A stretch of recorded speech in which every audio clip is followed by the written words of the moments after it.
بسم اللہ الرحمن الرحیم۔ السلام علیکم ورحمۃ اللہ وبرکاتہ۔ عزیز طلبہ، میں امید کرتا ہوں کہ آپ سب جو تمام قسم کی بلاؤں اور وباؤں سے محفوظ ہوں گے، اور اللہ تعالیٰ سے دعا گو ہوں کہ اللہ تعالیٰ آپ سب کو محفوظ اپنے حفظ و ایمان میں رکھے۔ تو ہم اپنے سبق کی طرف بڑھتے ہیں۔ آج کا جو ہمارا موضوع ہے وہ ہے اسلامی ریاست اور اقلیتوں کے حقوق اور نظریہ پاکستان سے آگاہی۔ صفحہ نمبر 6-7 پر یہ سبق ہمارا موجود ہے۔ اس میں جو اہم نکات ہیں وہ یہ ہیں کہ نظریہ اسلامی ریاست میں اقلیتوں کے کیا حقوق ہیں، اسلامی ریاست اقلیتوں کو کس قدر حقوق عطا کرتی ہے، اور دوسرا جو اہم نکتہ ہے وہ ہے نظریہ پاکستان سے آگاہی کی اہمیت کیا ہے، کہ نظریہ پاکستان سے آگاہ رہنا کس قدر ضروری ہے۔ تو یہ دو اہم نکات اس جو موضوع میں ہمارے بیان ہوں گے۔ تو اب ہم بڑھتے ہیں اپنے موضوع کی طرف۔ سب سے پہلا جو موضوع ہے وہ ہے اسلامی ریاست اور اقلیتوں کے حقوق۔ قائد اعظم نے دو ٹوک الفاظ میں فرمایا تھا کہ پاکستان ایک مذہبی نہیں بلکہ اسلامی فلاحی ریاست ہے، یعنی کہ یہ قائد اعظم کے فرمان کے مطابق یہ ایک مذہبی نہیں ہے، پاکستان مذہبی ریاست نہیں ہے۔ یعنی مذہبی ریاست وہ ہوتی ہے جہاں پر اسی مذہب کے پیروکار جو ہوں ان کو ہی جو تمام حقوق حاصل ہوتے ہیں، جبکہ اس کے مقابلے میں اسلامی ریاست ہوتی ہے اسلامی فلاحی ریاست۔ اسلامی فلاحی ریاست وہ ہوتی ہے جہاں پر مسلمانوں کے ساتھ ساتھ باقی اقلیتیں جو ہیں، باقی مذاہب سے تعلق رکھنے والے جو افراد ہیں، ان کو بھی وہی حقوق حاصل ہوتے ہیں، ان کو بھی وہی جو سہولتیں حاصل ہوتی ہیں جو مسلمانوں کو حاصل ہوتے ہیں۔ تو قائد اعظم رحمۃ اللہ نے فرمایا تھا کہ پاکستان ایک مذہبی نہیں بلکہ اسلامی فلاحی ریاست ہے۔ یہاں غیر مسلموں کو مسلمانوں کے برابر درجہ ملے گا، وہ آزاد اور خوشگوار فضا میں سانس لے سکیں گے اور انہیں برابر حقوق حاصل ہوں گے۔ اور اسلامی ریاست جو ہوتی ہے وہاں پر غیر مسلموں کو بھی مسلمانوں کے جو برابر کے حقوق ملتے ہیں۔ اگر ہم اسلامی تاریخ پر نظر دوڑائیں تو ہمارے سامنے ریاست مدینہ کی کا تصور ابھرتا ہے، ہمارے سامنے ریاست مدینہ کی جو اسلامی ریاست ہے، اسلامی فلاحی ریاست، وہ سامنے آتی ہے۔ تو وہاں پر ہم دیکھتے ہیں تو وہاں پر جو مسلمانوں کو حقوق حاصل تھے، جو مسلمانوں کو وہاں پر جو زندگی گزارنے کے جو سہولیات حاصل تھی، وہ باقی جو غیر مسلم تھے، یہودی تھے، ان کو بھی وہی سہولیات حاصل تھیں۔ تو پاکستان بھی اسی طرح کی ایک اسلامی فلاحی ریاست ہے جہاں پر نہ صرف مسلمانوں کو زندگی گزارنے کے حقوق حاصل ہیں بلکہ غیر مسلم بھی جو آزادانہ زندگی گزار سکتے ہیں اور خوشگوار فضا میں سانس لے سکتے ہیں۔ رواداری اور انصاف کے تقاضے پورے کیے جائیں گے۔ پاکستان وہ ریاست ہوگی جہاں پر رواداری کے اور انصاف کے تقاضے پورے کیے جائیں گے کہ کسی بھی غیر مسلم کو اس کے مسلمان نہ ہونے کی وجہ سے تعصب کا نشانہ نہیں بنایا جائے گا۔ جیسا کہ آج موجودہ دور میں ہم ہندوستان کو دیکھتے ہیں تو ہندوستان میں جو مسلمانوں کو تعصب کا نشانہ بنایا جا رہا ہے کہ ان کے وہ مسلمان نہیں ہیں، ان کے جو غیر ہندو ہونے کی وجہ سے ان کو تعصب کا نشانہ بنایا جا رہا ہے۔ تو پاکستان وہ ایسی ریاست نہیں ہے۔ قائد اعظم کے فرمان کے مطابق پاکستان ایسی ریاست ہوگی جہاں پر مسلمانوں کے ساتھ ساتھ غیر مسلموں کو بھی آزادانہ زندگی گزارنے کے جو حقوق دیے جائیں گے اور ان کے ساتھ بھی انصاف کیا جائے گا۔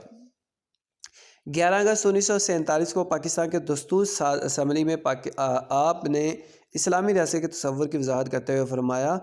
آپ عبادت کے لیے اپنی مخصوص عبادت گاہوں میں جانے کے لیے آزاد ہیں۔ آپ کا تعلق چاہے کسی عقیدے سے ہو، ریاست کا اس سے کوئی تعلق نہیں۔ پاکستان کے تمام شہری مساوی ہیں اور انہیں مساوی حقوق حاصل ہیں۔ تو جو پہلی جو دستور ساز اسمبلی تھی، اس کے 11 اگست 1947 کو قائد اعظم رحمۃ اللہ علیہ نے اس اسمبلی سے خطاب کرتے ہوئے فرمایا جو کہ غیر مسلم اپنی مخصوص جو عبادت گاہیں ہیں ان کی وہاں پر وہ جا کر عبادت کرنے کا ان کو پورا حق حاصل ہے۔ وہ ان کا تعلق، لوگوں کا تعلق چاہے کسی بھی مذہب سے ہے یا کسی بھی عقیدے سے ہو، ریاست کا اس سے کوئی تعلق نہیں ہے کہ ریاست کی نظر میں تمام جو شہری ہیں وہ برابر ہیں۔ پاکستان کے تمام شہری جو ہیں انہیں جو مساوی حقوق دیے جائیں گے، ان کو برابری کی سطح پر ان کو جو ٹریٹ کیا جائے گا، ان کو برابری کے حقوق حاصل ہوں گے۔ تو یہ تھا اسلامی ریاست میں اقلیتوں کے حقوق، اسلامی ریاست اقلیتوں کو کیا حقوق متعین کرتی ہے، اور اس کے بعد ہے نظریہ پاکستان سے آگاہی کہ awareness about ideology of Pakistan, کہ نظریہ پاکستان سے آگاہی ہمارے لیے کس قدر ضروری ہے۔ اگر ہم یہ چاہتے ہیں کہ ہم قائم و دائم رہیں، ہم مضبوط قوموں میں ہمارا شمار ہو، ہمارا جو شمار ہے وہ ترقی یافتہ اقوام میں ہو، تو پھر اس کے لیے ضروری ہے کہ ہمیں نظریہ پاکستان سے آگاہ رہنا ہوگا، نظریہ پاکستان کے جو تقاضے ہیں ان کو پورا کرنا ہوگا۔ آج کی نوجوان نسل کو نظریہ پاکستان اور قیام پاکستان کے مقاصد سے پوری طرح آگاہ رکھنے کی ضرورت ہے۔ جذباتی رشتے اور محبت کو جاری رکھنے کے لیے ضروری ہے کہ آج کی پاکستانی قوم کو نظریہ پاکستان سے پوری طرح آگاہی دی جائے۔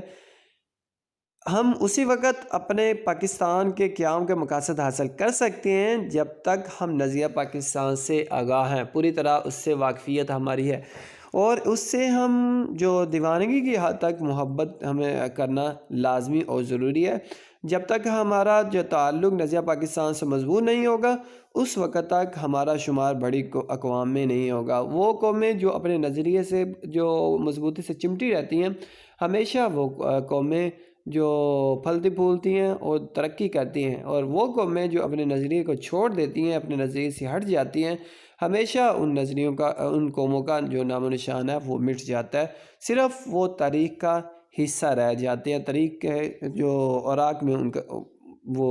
زندہ رہتی ہیں۔ انہیں اس عظیم تحریک سے آگاہ کیا جائے جو پاکستان کی تخلیق کے لیے برصغیر میں چلائی گئی،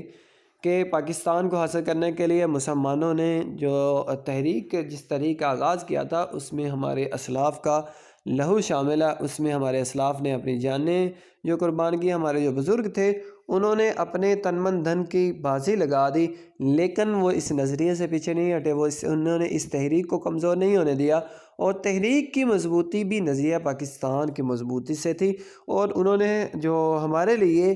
وطن حاصل کرنے کے لیے اپنا سب کچھ قربان کر دیا۔